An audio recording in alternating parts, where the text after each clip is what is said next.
Jumpa lagi dengan saya Ian Pratama. Gimana kabar kalian semua? Saya harap kalian sehat selalu ya. Di video kali ini, apa yang akan kita bahas? Nah, sekarang saya ingin membahas apa itu NFT. Nah, NFT atau Non-Fungible Token. Sebelumnya, disclaimer dulu. Di video ini hanya bersifat sharing dan informasi. Tidak ada paksaan ataupun arahan untuk Anda join di platform investasi manapun. Dan saya tidak menerima yang namanya investasi titip dana. Jadi tolong kalian garis bawahi di video ini ya. Bagi yang baru nonton channel ini, jangan lupa untuk support channel ini dengan cara klik tombol subscribe dan klik tombol lonceng di pojok kanan atas agar setiap ada video baru yang saya upload kalian mendapatkan notifikasinya. Dan jangan lupa untuk bantu like serta share video ini, semoga bisa bermanfaat untuk teman-teman kalian. Dan jangan lupa jika memang kalian ada pertanyaan ataupun saran seputar video ini, kalian bisa langsung tulis di kolom komentar yang ada di bawah. Dan akan saya jawab di video selanjutnya. Baik, sebelum kita lanjut membahas lebih dalam mengenai NFT, mungkin kalian pernah dengar salah satu mahasiswa Indonesia yang berhasil menjual foto selfie-nya hingga mencapai 1 juta US dollar atau setara dengan 1,4 miliar rupiah. Nah, bagaimana caranya? Nah, kalian pasti tahu siapa dia? Gozali ya, Gozali Everyday. Dia berhasil menjual foto selfie-nya dengan menjadikan sebuah NFT atau non-fungible token sebanyak 933 foto.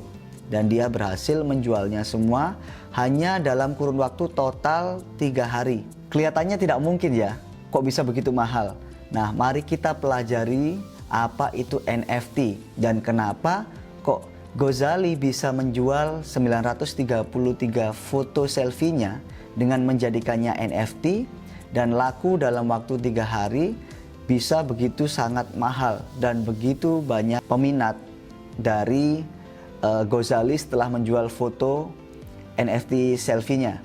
Dan akhirnya NFT menjadi begitu populer. Mari kita pelajari seluk-beluk mengenai NFT dan bagaimana cara kerjanya dan kenapa bisa menjadi begitu sangat populer. NFT atau Non-Fungible Token adalah sebuah sertifikat digital yang disimpan di dalam blockchain dan memiliki hak eksklusif dan menjamin orisinalitas keaslian item tersebut. Sehingga siapa saja yang memilikinya, mereka memiliki hak eksklusif. Dan konsep ini berasal dari cryptocurrency. Yang perlu kita perhatikan pertama kali, kita harus paham apa itu fungible.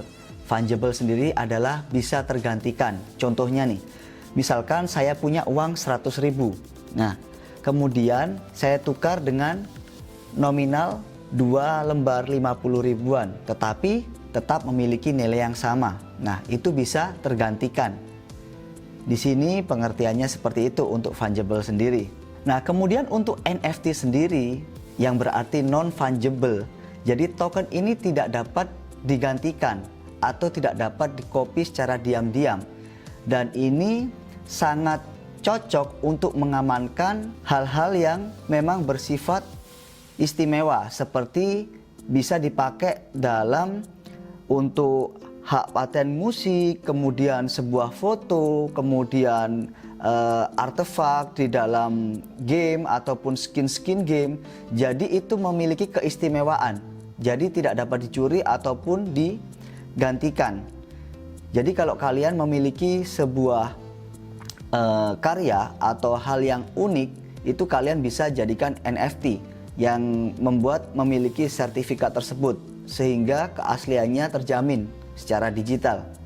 Jadi bisa dipahami ya sampai di sini apa itu NFT. Jadi sebuah token atau sertifikat yang memang tidak bisa digantikan. Sederhananya, setiap catatan di blockchain disebut token atau sertifikat digital. Nah, dalam blockchain terbuka, semua token seperti koin yang memiliki nilai moneter yang sama bisa dipertukarkan. Begitulah cara kerja cryptocurrency. Contohnya misal 1 Bitcoin dapat dengan mudah ditukar dengan yang lainnya dan tidak ada hal yang akan berubah. Tetapi untuk NFT sendiri adalah pengubah permainan, bekerja secara berbeda. Token yang tidak dapat dipertukarkan adalah koin yang memiliki nilai atau karakter unik yang memang tidak ada duanya. Contohnya tadi seperti foto selfie Ghazali. Nah, itu satu-satunya, tidak dapat digantikan dengan token lainnya dan mengubah nilai esensial dan objeknya. Jadi hanya satu-satunya dan tidak ada yang lainnya. Itu yang disebut NFT atau non-fungible token. Seperti cryptocurrency, NFT dibuat dan diamankan di blockchain yang menjadi database untuk mencatat semua jenis transaksi. Nah, dengan adanya NFT ini sangat membantu terutama bagi para seniman. Mereka bisa mengamankan karya-karya mereka karena dengan menjadikan NFT, mereka bisa mempatenkan atau mengamankan karya yang mereka miliki. Blockchain menjamin keaslian token yang tidak dapat dipertukarkan. Berkat sistem ini, setiap para pengguna dapat memverifikasi keaslian dan riwayat NFT tertentu melalui blockchain. Jadi itulah kelebihan NFT. Jadi perlu kalian pahami juga, jangan asal upload dokumen-dokumen yang bersifat privacy seperti akte lahir, sertifikat tanah, kemudian foto KTP dan macam lainnya yang benar-benar itu merupakan sertifikat yang pribadi ya. Jadi ketika kalian upload di NFT atau menjadikan foto tersebut menjadi NFT, itu tidak akan bisa dihapus. Jadi kalian perlu pahami dulu sebelum menjadikan sebuah karya menjadi NFT. Dengan membeli token NFT, maka pengguna mendapatkan sertifikat pekerjaan tersebut. Nah, pekerjaan tersebut itu sendiri tidak dapat dipindahkan kemanapun. Dan sertifikat sendiri adalah baris kode yang mengkonfirmasi pemilik token adalah pemilik salinan asli objek tersebut. Bisa dipahami ya sampai di sini? Ya, ini token NFT ini misalkan saya ibaratkan sebagai lukisan ya, milik sebuah galeri, museum ataupun perorangan, di mana penonton bisa melihat lukisan tersebut di sebuah pameran ataupun di sebuah galeri seni ya. Jadi mereka bisa menonton lukisan tersebut tetapi tidak bisa memilikinya. Itu seperti NFT di sini. Jadi orang lain bisa melihat di blockchain tetapi tidak bisa memiliki NFT tersebut. Kemudian cara kerjanya, contohnya ini seorang pembuat token atau pembuat NFT. Setelah kita membuat karya NFT kita jual di platform perdagangan. Ya, tentunya di platform perdagangan online yang memang mereka menjual NFT. Untuk detailnya kalian bisa cari informasi platform perdagangan apa saja yang memang memfasilitasi untuk menjual karya NFT. Dan kemudian menunggu pembeli. Nah, setelah itu terjadilah transaksi jual beli antara NFT yang kita tawarkan dengan pembeli yang tertarik dengan NFT kita. Dan perlu kalian ketahui, untuk teknologi NFT sendiri ini diciptakan di tahun 2017 berdasarkan smart contract dengan blockchain berbasis Ethereum. Karya seni pertama yang diubah menjadi NFT adalah karya seni hitam putih oleh seniman Banksy. Sebuah stensil 2007 yang disebut Morons atau putih. Perusahaan blockchain Injective Protocol membelinya, membakarnya, dan membuat token NFT. Aset virtual yang terikat pada gambar digital dari objek seni. Musisi pertama yang mengubah albumnya sendiri menjadi NFT adalah DJ Justin Bieber. Dia menjual album edisi terbatas dan menghasilkan 11,6 juta US dollar atau 166 miliar rupiah. Nah, secara umum NFT sendiri ini bagi para orang-orang kreatif adalah cara monetisasi keterampilan mereka dan memperluas audiens mereka. Karena kesulitan segi logistik, kemudian banyak pencurian karya seni ataupun pembajakan, sehingga para seniman lebih mudah menjual secara digital daripada offline. Dan para seniman sendiri bisa mengamankan karya seni mereka dengan membuat karya mereka menjadi NFT. Contohnya sendiri beberapa artis ataupun orang-orang terkenal mereka membuat NFT mereka. Yang baru-baru ini seperti Sylvester Stallone, dia membuat NFT-nya dari sepanjang perjalanan karir hidupnya. Kemudian ada beberapa musisi yang memang mulai membuat NFT mereka, jadi karya-karya musik mereka, karya seni mereka menjadikannya NFT dan menjualnya secara digital. Tidak hanya karya seni yang bisa dijadikan NFT, tetapi meme populer pun bisa mendapatkan pemilik baru. Seperti GIF milik Nyan Cat, menunjukkan seekor kucing yang sedang meluncur di luar angkasa dan meninggalkan jejak pelangi di belakangnya. Itu pun berhasil dijual di pelanggan seharga 590.000 US dollar. Wow, benar-benar angka yang fantastik. Ini saya ingin membahas kembali salah satu pelajar Indonesia yaitu Gozali, yang biasa disebut Gozali Everyday. Dia melakukan foto selfie itu setiap hari hampir selama 5 tahun. Jadi dia melakukan mulai di tahun 2017, setiap hari dia melakukan foto selfie dan kemudian dia mengumpulkan dan memulai mengupload di salah satu platform penjualan NFT yaitu OpenSea mulai di tahun 2021, Desember 2021. Nah, itu dia mulai mengupload foto selfie-nya dan menjadikannya sebuah NFT. Sebanyak total 933 foto selfie yang diunggah Gozali dan menjadi NFT ini dijual di platform OpenSea. Dia mematok satu NFT-nya pertama kali hanya seharga $3.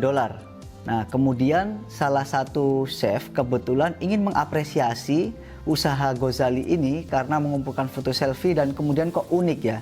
Jadi kalau kalian punya sesuatu yang unik, nah kalian bisa jadikan NFT. Dan kemudian penjualannya hanya dalam beberapa hari sudah mencapai 3.000 US dollar. Wow, luar biasa sekali. Tetapi kalau kalian sekarang ingin meniru Gozali, itu hal yang mungkin sangat sulit. Karena momen itu tidak akan ada lagi karena hal seperti itu tidak bisa diduplikasi untuk beberapa kali. Jadi kalian harus coba sesuatu yang memang berbeda. Kemudian dari hari kedua mulai banyak yang meminati foto selfie Gozali. Mungkin karena unik ya. Jadi dia mengumpulkan selama 5 tahun dan dia menjadikan NFT. Dan kemudian banyak pembeli dari luar negeri juga. Dan tidak butuh waktu lama, dia bisa menjual seluruh foto selfie-nya sebanyak 933 foto selfie itu hanya dalam waktu 3 hari. Dan penjualan sekitar mencapai 1 juta US dollar atau setara dengan 1,4 miliar. Menurut statistik lantai perdagangan OpenSea, NFT Gozali sendiri menduduki peringkat 40 teratas dalam perdagangan OpenSea harian. Nah, peningkatan aktivitasnya juga mencapai 72.000%. Mahasiswa ini juga menambahkan kepribadian dalam karyanya dengan detail latar belakang dan selfie, sehingga meningkatkan keunikan NFT. Tawaran pada NFT Gozali pun semakin meroket. Padahal ini pada gagasan awalnya Gozali sendiri tidak berpikir sampai di sini. Jadi tidak berpikir bahwa foto selfie-nya siapa sih yang akan beli. Tapi dengan ketidaksengajaan, dengan salah satu chef ini tadi membeli karya NFT Gozali, ini membuat banyak sekali pembeli dari luar negeri yang ikut mengkoleksi NFT Gozali karena keunikannya. Dari seharga $3 per NFT-nya di awal dan sekarang sudah menjadi harga yang fantastis. Itu tadi kita tidak tahu keberuntungan masing-masing orang ya. Menurut sebuah studi analisis yang diterbitkan oleh Financial Times, NFT berbasis Ethereum senilai 41 miliar US dollar dijual di tahun 2021. Pertumbuhan yang belum pernah terjadi sebelumnya untuk sektor yang menurut para analis akan berlanjut hingga di tahun 2022. Baik Sobat Profit, itu tadi pembahasan saya mengenai NFT. Mungkin sampai di sini dulu untuk informasi mengenai NFT yang saya sampaikan. Saya rasa itu mungkin cukup membantu untuk kalian mengerti apa itu NFT. Atau kalian mungkin punya karya unik yang bisa segera kalian jadikan NFT dan kalian jual di platform perdagangan yang melayani penjualan NFT. Mungkin kalian bisa seberuntung Gozali Everyday. Dan jangan lupa kalian mampir ke channel Instagram saya. Untuk link akan saya cantumkan di deskripsi ya. Di sana saya akan sharing keseharian saya dan informasi seputar cryptocurrency dan manajemen resiko. Dan sekali lagi, bagi yang baru nonton video ini, jangan lupa untuk support channel ini agar kedepannya lebih berkembang lagi dengan cara klik tombol subscribe dan klik tombol lonceng di pojok kanan atas agar setiap video baru yang saya upload, kalian mendapatkan notifikasinya. Dan jangan lupa untuk like serta share video ini. Dan jika ada pertanyaan, silakan tulis di kolom komentar dan akan saya jawab di video selanjutnya. Jadi sampai di sini dulu video yang saya sampaikan. Terima kasih sudah mengikuti channel ini dan tonton video ini sampai selesai. Masih dengan saya Ian Pratama. Salam profit. See you. Bye-bye.